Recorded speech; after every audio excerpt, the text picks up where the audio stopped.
The Rock. Speaking of Jacked and Tan, The Rock destroys Cody Rhodes to end Raw. He comes out first, no words. I got nothing to say. The crowd fucking boos him. He's being a great heel. This little said some words to Cody. Yeah, I'm gonna make you bleed. Mm-hmm. That's what the mouth people fucking told me. Mm-hmm. So I say lip readers. I call them the mouth people. There you go. Also prostitutes, I call them mouth people. So the idea is that this heel run has been elite. It has been very good where he's understanding his role. He's leaning into being a heel. He's knowing his role. He's shutting his mouth. Holy shit, he lived the gimmick. So they pulled an AEW style with blood and like personal attacks and stuff like that. AEW style is to have Jon Moxley face Commander in the third match of the night, and then there's blood. I mean, you can say whatever you want, but blood adds to matches, and you can say whatever you want, but I've always been a person who likes blood in wrestling. I think that anytime we do this around WrestleMania. If it fits, and if you're not doing it all the time, and you're saving it for special occasions, that's how you should do it. I mean, expected to be this bloody, the Roman Reigns. When you fucking watch UFC, every fight has blood in it. Not every. That's not certainly true. not. Damn near every fight has blood in it, if you're honest. This isn't UFC, this is pro wrestling. I'm saying, but it's supposed to be mimicking or copying actual fighting. Not really. Yeah, yes it is! That's literally what it is. It's a fuck about wrestling. Oh my god. In amateur wrestling, you're not... You get bloody all the time, dude. You get bloody in amateur wrestling all the fucking time. So you've never done any sport. I can't wait to see how fat you got when you pull in. I've never done any sport. I played baseball for many years. That is not a sport. John Crook said it best. I'm not an athlete, I'm a baseball player. The lady caught him smoking a cigarette, and she's like, you shouldn't smoke, you're an athlete. He's like, I'm not an athlete, baby, I'm a baseball player. So The Rock destroys Cody. Mike, I want your thoughts, because, I mean, this is probably the best segment of the storyline, but the bar is so low. Was it really good? Yes, it was really good. It was an awesome segment. And BG mentioned before, like, I agree. This is one of the best Raws I can remember. Raw is oftentimes a chore to watch ever since it went to 3 hours, and honestly, even before it went to 3 hours for quite a while, it was a chore to watch. It's very difficult to be compelled throughout an entire 3-hour show. Now, were there some downturns in the show? Sure, because it's 3 hours. But for the most part, like this is the most highs and the most consistent highs over the course of a 3-hour Raw I can remember. You could say probably some Attitude Era Raws were better because you had these through lines and it wasn't as long.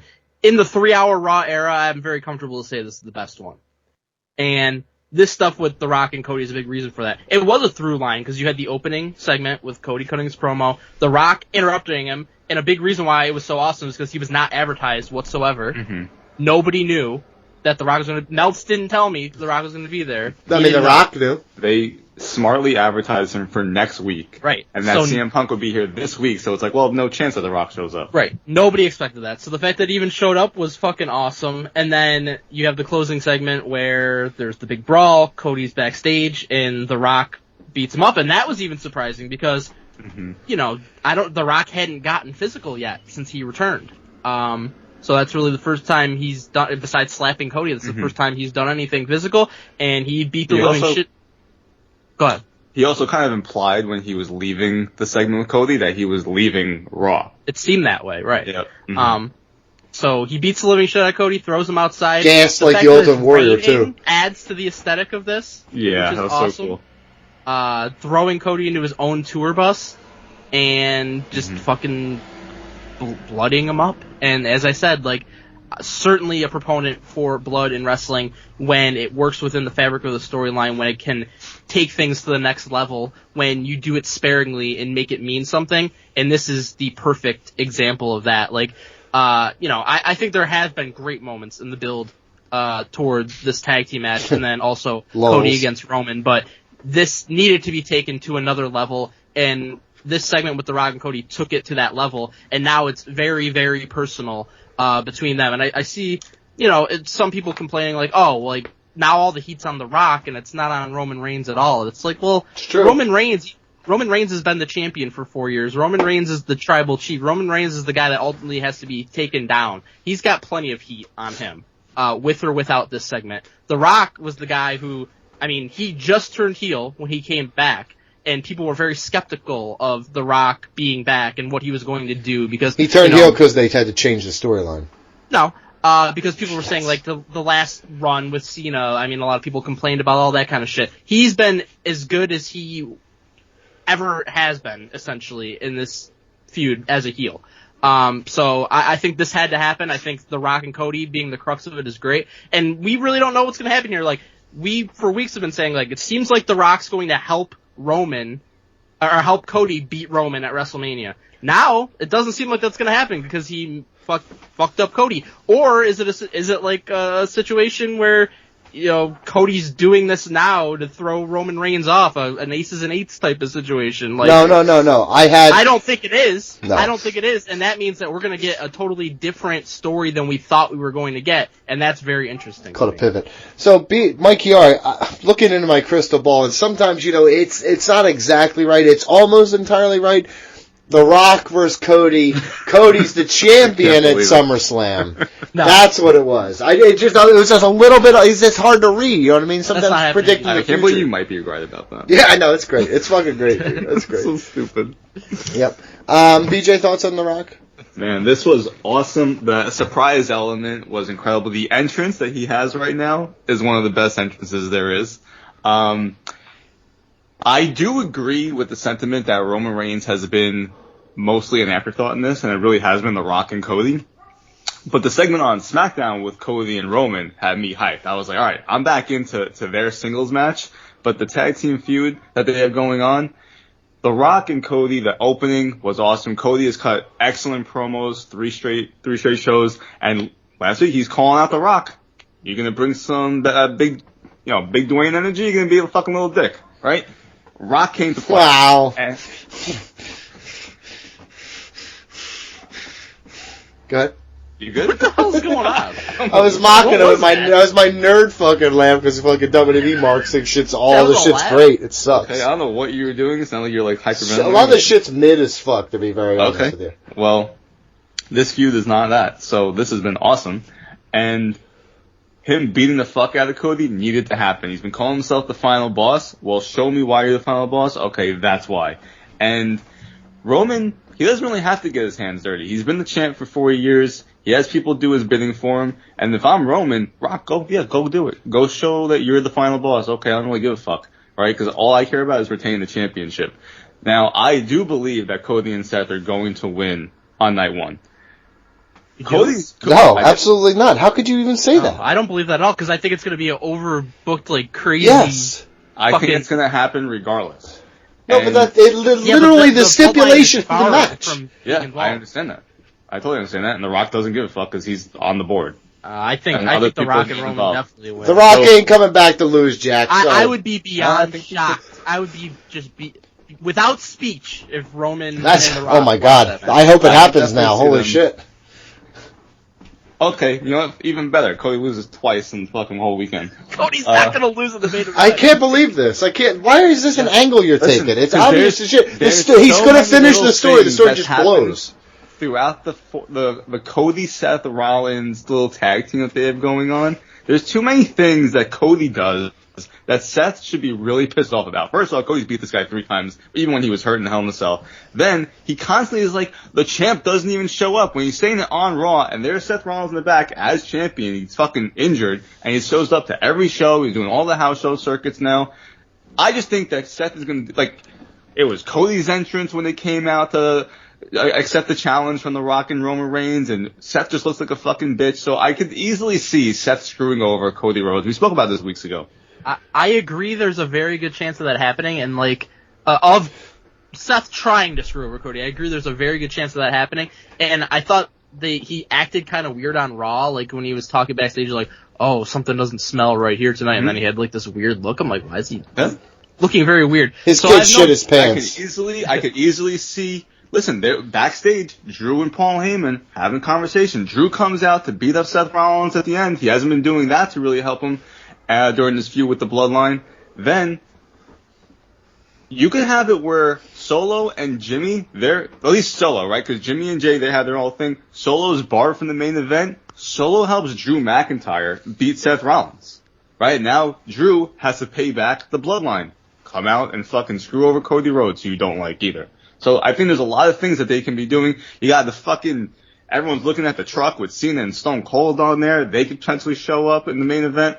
I'm so excited for this fucking match. Right. I think there's definitely a chance Seth tries to screw over Cody in that match, but I'm actually kind of on board with the Cena and Stone Cold thing. Like, it was started off as a theory, and to me, like, thinking about it, it makes too much sense. What is it? I actually have not heard this at all, so please break this down to me. While The Rock was beating the fuck out of Cody outside, there was a shot where there's this production truck behind him, and it's just a huge picture of Cena, huge picture of Stone Cold on it, right? Okay. And Trish. And everybody's like, and oh, Trish, man. okay, great. So just, it's a legend truck, got it. Part, but everybody's like, wow, is this like some kind of Easter egg? Is like a foreshadowing thing.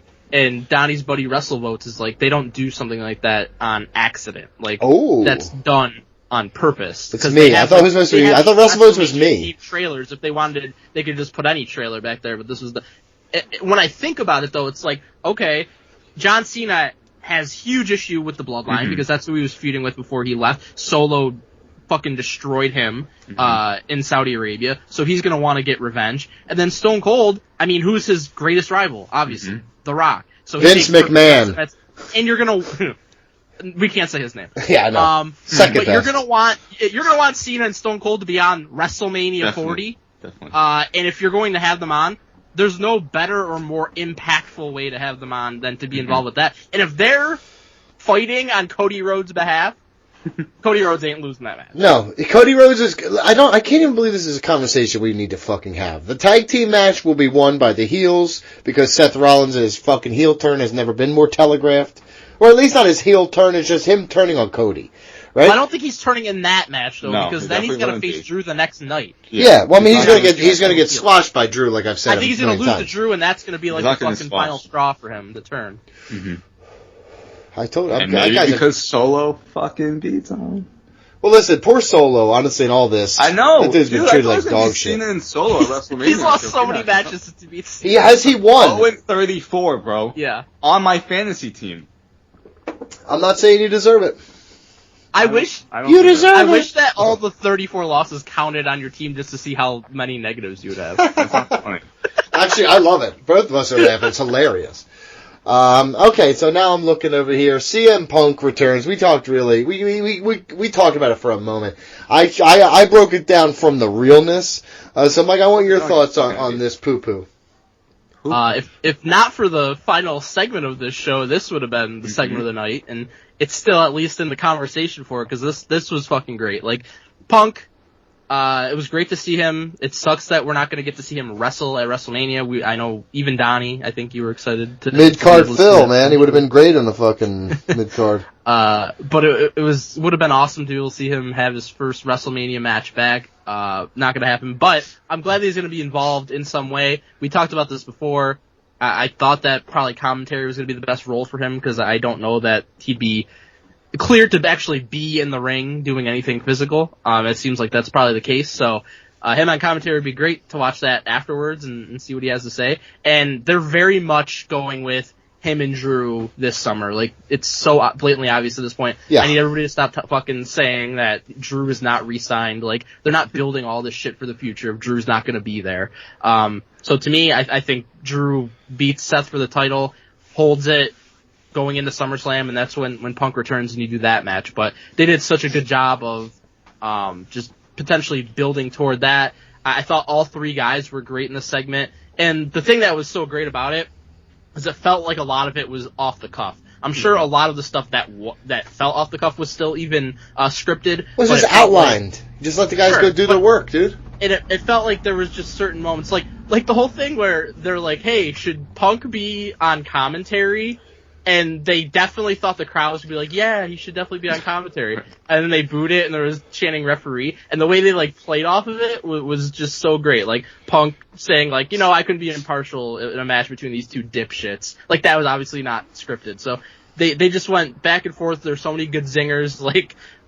Drew calling himself the chosen one, and Punk asked him, who chose you? What was his name? And everybody knows what that means, and they know that Drew can't say it. This was just fucking an awesome segment. This is what you want. You want your top stars cutting. This is Attitude Era type of stuff. This is the type of stuff you get when Austin was cutting a promo, when The Rock was cutting a promo. You never knew what you were going to see, and that's what made it so fun. Yeah, I mean, McIntyre kind of was the best part of this, without a doubt. I think I don't disagree with that. He has legitimately. McIntyre is fucking next level lately. Him going to the bakery, the Muffin awesome. Bakery. That was so funny. So good. Of course, it's closed on a Monday. PJ? I'm just gonna read back some texts that I sent to George and Mike. You don't have to. You can just give me your opinion and we can move past it. Okay. You're a fucking asshole, and that's not fun. And I can't wait to be miserable around you at WrestleMania. I hope you're nowhere near me in the suite. Can I tell you right now? We could probably sit about wherever we want in the suite. Right? Yeah, I was going to say from the bottom of my heart, I really don't care about any of that stuff, but now that you just said that, I want you to know it's now my fucking mission to make your shitty fucking 72 hours even shittier. Yeah. Yeah, I mean, those are the obvious. I hope you like fucking so Monster Jam blankets and an air mattress, because that's what you're sleeping on. I actually do like that. Okay. This was incredible. This segment was so good. I was glued to my television the entire time. This is the most interested I've been in Rollins and McIntyre. I think this is the best that Rollins has been in months. He came out and just was like, fuck all of you. It's almost like this is some bullshit going on right now that I'm such an afterthought. I'm going to make sure I'm not an afterthought anymore. So I appreciate that. McIntyre has been incredible. He was awesome. It is obviously easier to be the heel in this, and he did an excellent job.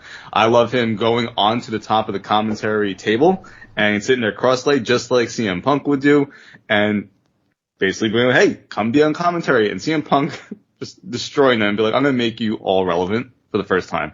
How about him telling Punk, you don't drink or smoke, but you're always in rehab somehow? That was one of the best lines. I don't know if that was scripted or off the cuff right there. That line was the line of the night. Over everything fucking The Rock said, that line is the line. That was just, and it's just so spot on too. So just kudos to whoever thought of that. And I mean, CM Punk showing up, I didn't know really what to expect. I really wanted him to be the guest referee. But since he's going to be on commentary, this is now the match I'm most looking forward to watching back, because I'm going to watch the show back, of course, because we're going to be there. And we can't hear CM Punk commentary, so I can't wait to hear everything that he says. So for a live crowd, they did a good job. Hey, come back and watch this match again, because you're going to see CM Punk on commentary. And if I was at home watching this, I'd be like, fuck yeah, I can't wait to hear what CM Punk has to say. So he just did an excellent job in keeping him part of WrestleMania season, because when he got hurt, that was such a blow to just my enthusiasm for the show. And so I'm really happy that he is part of this in some way. And this segment was, this whole Raw, for the segments that were done, not exactly the matches, but the segments, that had me more excited for WrestleMania than anything that they've done so far. I will agree with that. Amazing. Ramping it up at the perfect They time. totally ramped it up, and Cody even called it out in the beginning of the show, because I have been feeling that way. It's like, man, we're so close to WrestleMania. Like, I was shocked that they had Becky Lynch in the last woman standing match against Nia Jax a few weeks from WrestleMania. It's like, she can get hurt, right? You don't want anyone to get hurt leading into WrestleMania. They did an amazing job with the main people that they needed to get over their feuds. Becky and Rhea, that segment was as good as everything else on the show as far as I'm concerned. I would say that was absolutely the best thing they did, and would fully agree that it was one of the best things. This Raw was what I would argue. Listen, maybe what you want for WrestleMania. Yeah, and that's what we always say about it, because a lot of times the build to WrestleMania has been, at least the last couple of years, been pretty fucking lackluster, if we're very honest, right? Yep. So the truth is, this was probably the most, can I just say one more thing? I'll say the most complete Raw. I won't say it's the best or anything like that. I'm not fucking, easily. I don't use superlatives like that. I don't understand, like you two marks. It was a complete Raw. It was very good. I will say I guarantee you this. You can't name a better Raw in the past 10 years than this. No, you certainly can't. There's just no way. I mean, there's no way another 3-hour Raw has been better than that. The Rock and Cody segment, even in the beginning of the show, but then to end the show, that is as good as any segment to build to WrestleMania in the past decade. I mean, that's up there with Triple H just beating the fuck out of D-Bry. Well, listen, our show has essentially lived through the entire 3-hour Raw. Yeah, we did. Era, that is true. So we've seen them all. I'm telling you, buddy, there wasn't a better 3 hour. There's been a couple really good ones. No. I'm not going to sit here and say that, because I don't remember enough. My memory's pretty shitty. But I will say this. I'm remembering for the both of us. This is a quick little side topic before we get to the real main event. The way that WWE is being shot these days better. with the camera angles, with the way things have been done. We always said that Kevin Dunn was an albatross around the neck of WWE. We were on the right side of history. It was 100% correct. How about that wide shot when The Rock showed That up? was amazing. I mean, it's still Kazuchika Okada stuff. One of my favorite things they've been doing is this, like, one-shot through line of something. It's like, all right, here's, like, one segment that's happening, and we're going to keep the camera rolling, and it's going to go right into, like, a new segment between other two Thank people. you, Cinema. It's like somebody walking to the backstage Yeah. area and Yes. they follow them. Yes, that, like when you walk, or when they walk through Gorilla, out to the fucking ring, or back from the ring. Like, little shit like that gives such a nuanced experience when you watch the show. It really does. It's something different. And we've been so, like, ingrained that they do it one way, and this is how it's done and everything. And honestly, that kind of blew for a long time. And we said that. No more fucking cameramen up and down with, like, swings and shit. Like, the subtle the subtle cuts in matches where you get extended periods of the same camera angle. It's like, honestly, you don't realize how much you missed it till you got it a different way, and you're like, holy shit, I'm glad this is back. So, the product in that sense to me is far superior than it was with Kevin Dunn. Definitely. Behind the scenes. One sorry. last quick point before you move on. I just want to make about Drew McIntyre that I thought of. Obviously, we're kind of bummed that Punk can't wrestle at WrestleMania. I'm actually not bummed. I think he's overrated. Okay. I hate but him. I can't help but think if he didn't get injured, are they doing a triple threat with Drew involved? I'm not so sure, because you would have had an Elimination Chamber match and somebody had to win that, and it was probably going to be Punk. So I think Drew's maybe facing like Sami Zayn, and then I think they had to change a lot of shit when Punk got hurt, and I think Drew is like odd man out of this situation if Punk doesn't get hurt. So while it sucks that we don't get to see Punk wrestle, it almost might be the best thing, because we get to see Drew's better. Drew versus Seth. Drew 100% deserves this, and I've been saying, even before we got what we got this week, I'm excited for Drew versus Seth. Drew deserves this. Drew should be winning a championship in front of people. Drew's been the fucking best thing in wrestling for weeks now. So I'm happy to see that, and then we get a huge match down the line with Drew against Punk, and if all of this wouldn't have happened with Punk getting injured, it would have gone a lot differently. So I think it's like a blessing in disguise almost that happened. Yeah, I actually agree. Plus, Pharrell Brooks isn't fucking on my card, which is great. You know, I don't have to watch him get hurt 10 seconds into a fucking 10-minute match and then fucking limp dick his way around. What if Seth gets thrown into him at the commentary table? I mean, listen, you're obviously going to do so. He's there for a reason. That'll probably happen. Yeah. Well, or Drew's going to just haul up and clock him when he's like, I love the old heel gimmick where the face stands up, they go face to face, and then when the face goes to sit back down, the heel just punches him in the head or like pushes him over the chair or something.